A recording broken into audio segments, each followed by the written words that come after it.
Pauwi na tayo mga kasi, lalakad lang tayo. Kasi akyatin na naman. Ayan, papakita ko rin sa inyo isang kainan. Good morning. Ayan, bati nila tayo mga kasi. Siyempre, mas ano yung mga ano nila. Oh. Diba? Kaya pala dinadayo rito mga kasid. Tagaktak pawis natin. Hindi kasi tayo pwede maggaganyan-ganyan. Gawa nung likod natin, baka pag letter S. May diferensya kasi tayo sa likod. Ayun o, kakain siya ron o. Ayun o. Minsan mga kasid pag may pera ako kakain ako dyan. Di ko nga lang alam kung may pechay tsaka talbos kamuti dyan. Ayun, kainan nila dyan o. Sana makaano pa ng isang bike para dalawa kami ni Bunso. Dahil kumakain dyan mga kasid. Ayun, finish line, lomi. Ang mga lomi. Ayun siya mga kasid. Oh. Ganda dyan mga kasid. Ganda pa ng view. Diba? Tayo nakapagdala ng ano eh. Uyan sana natin si Bunso. Ko lang alam kung may taxi 50 dyan. Grabe, mahal siguro dyan.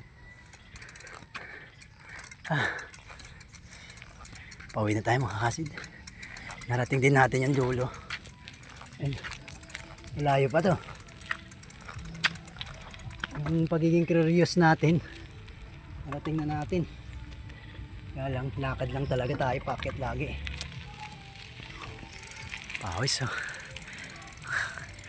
Ay, thank you Lord. Uy.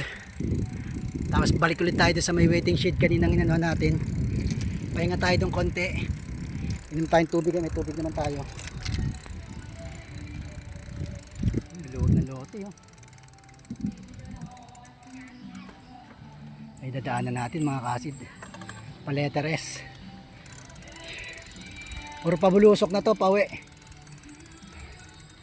Kita nyo ba mga kasid? Yan o. Uy, uy, uy.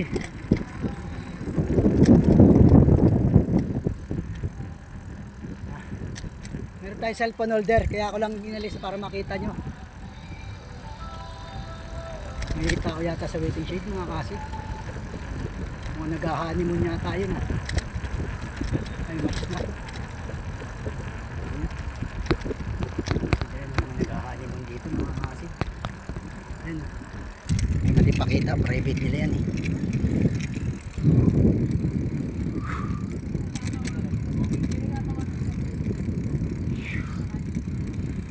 Diba? May mga lovebirds. Nagdaanan din naman natin yan eh mga kasid. Kaya huwag natin pakita yung mga mukha nila. Kasi private na nila yan eh. Ayun, nakakakyat yung ano. Tagusan pala yung daan na yun papunta sa San Jose. Malayo pa.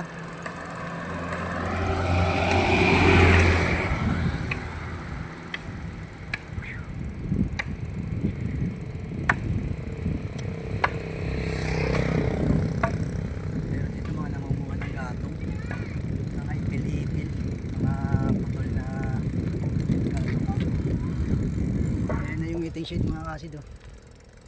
Balik na tayo. Diba? Ingat po kayo palagi mga kasid ha. May arangkada na naman tayo pabulusok. Fly high butterfly. Ari ko po.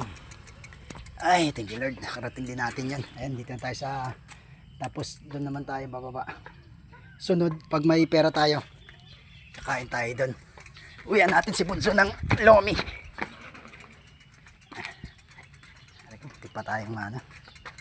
Lalabot na tayo. So, kasi tayo nag-almusal. Yung almusal sa nating mais.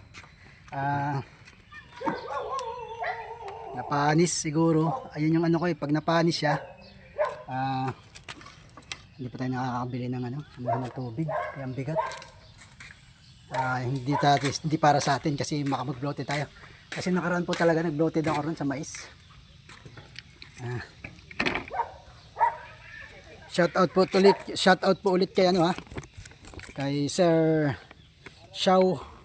Tama po ba tong ano ko? Shaw Abdul Akbar. Shout out po sa inyo, sir. Napakaganda ng comment niya doon sa ano natin. At si Diana Ra sa Hong Kong. Shout out po sa inyo, ma'am. Lagi daw po niya pinanonood mga video natin.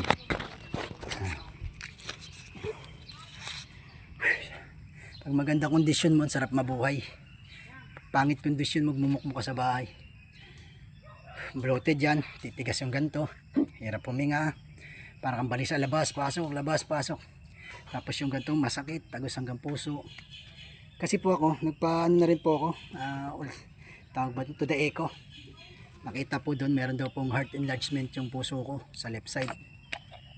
Nahayaan ko na lang ako. Pinagpapasa Diyos ko kung hanggang doon na lang yung buhay mo, wala namang makapag-ano ron. Kung talagang kukunin ka ng Panginoon, kukunin ka na. May mga maintenance tayo sa puso. Ang ginagawa ko na, kung saan ka sasaya. Buti na lang binigyan si Bunso ng kita niya pambiling bike. Ayun. Tayo gagamitin natin yan pag hindi niya ngayon gagamitin niya pag uwi sigurado eh. Umalis tayo doon, tulog pa po siya mga kasid. Sinira ng ano na to yung ano pangarap pong makapag trabaho. Okay siya sa ngayon.